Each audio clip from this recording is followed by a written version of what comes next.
Mes deux parents sont originaires d'Algérie, des montagnes de l'Atlas. Je suis originaire de Kabylie.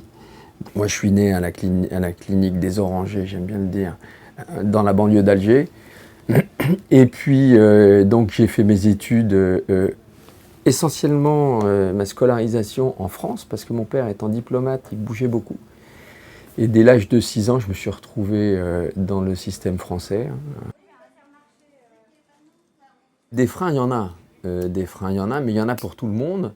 Alors, il est difficile de faire la part des choses. Ce qui est clair, c'est que les études de médecine, et notamment les études un peu poussées sur le plan des spécialités, c'est difficile. Dans le système médical, il y a toute la partie concours qui est extraordinaire, parce que tout est anonyme, donc vous pouvez passer. Après, c'est plus compliqué. Parce que ça ne suffit pas toujours. Effectivement, il n'y a pas que le mérite, très clairement, qui rentre en ligne de compte.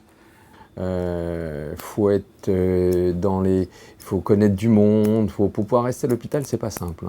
Lorsqu'on veut faire une carrière hospitalo-universitaire, donc il y a un plafond de verre qui est indéniable. On peut l'exploser, mais il est évident que c'est beaucoup plus compliqué quand on est issu de la diversité d'arriver à faire son trou à l'hôpital pour une carrière hospitalo-universitaire. La transmission, c'est quelque chose de très important. Vous savez, il y a une part de science, d'apprentissage de la médecine, etc. Puis il y a un véritable compagnonnage.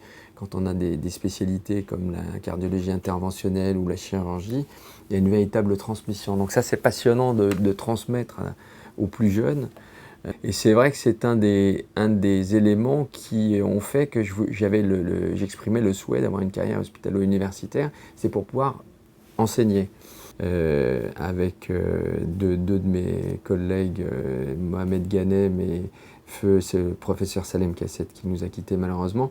On a depuis 1994 organisé des congrès de cardiologie dans tout le Maghreb, en se disant voilà, nous on a eu de la chance, faut qu'on arrive à transmettre, à organiser pour les plus jeunes un enseignement post-universitaire ou universitaire.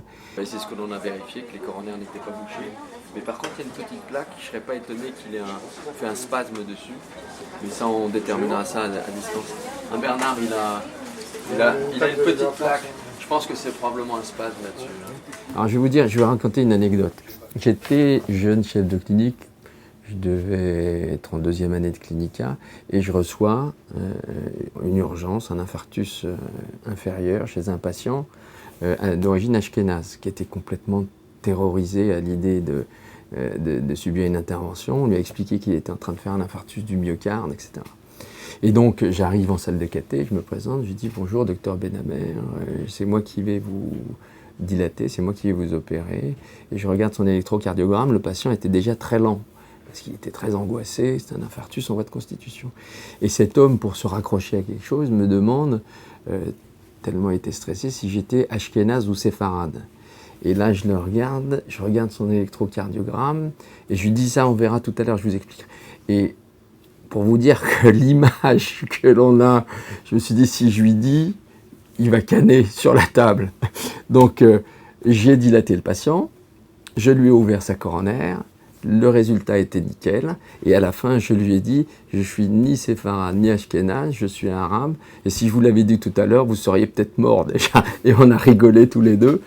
Il y a tellement une charge sur notre communauté ou d'autres, que c'est pas toujours facile à porter. Vous restez 2 minutes. Je rentre tout à fait.